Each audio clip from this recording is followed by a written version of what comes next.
నువ్వు ఎవరో నీకు తెలుసా? ఒక సాధారణ జవాను ఉద్యోగి కొడుకువి.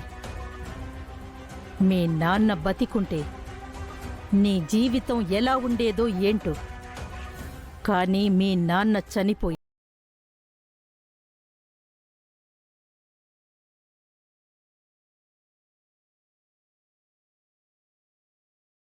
ఆపేశాడా దేవుడు. కాని నిన్ను ఈ ఇంటికి తీసుకొచ్చి మళ్ళీ నీ భవిష్యత్తుకి ప్రాణం పోశాడు నా కొడుకు. నిన్ను కొడుకుగా పెంచుతాను అని మీ నాన్నకిచ్చిన మాటను నిలుపుకోలేక, నువ్వు ఎప్పటికీ ఈ ఇంటి బిడ్డవు కాదు అన్న నా మాటను దాటలేక 20 ఏళ్లుగా నరకం అనుభవిస్తున్నాడు నా కొడుకు.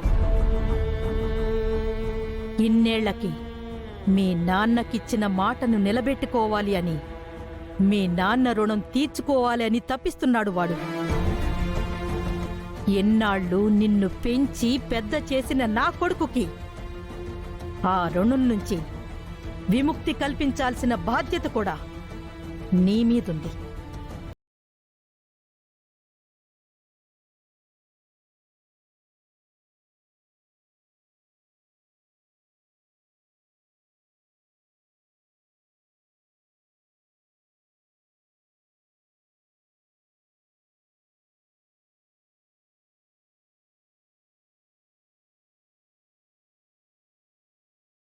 ఒక ముగింపు ఇద్దామని.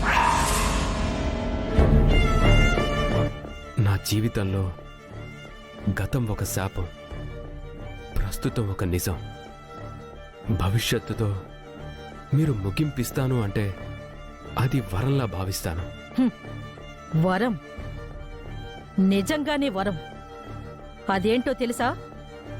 నా కొడుకు నిన్ను తన కొడుకుగా దత్తత తీసుకుని నీతో నాన్న అని పిలిపించుకోవాలనుకుంటున్నాడు.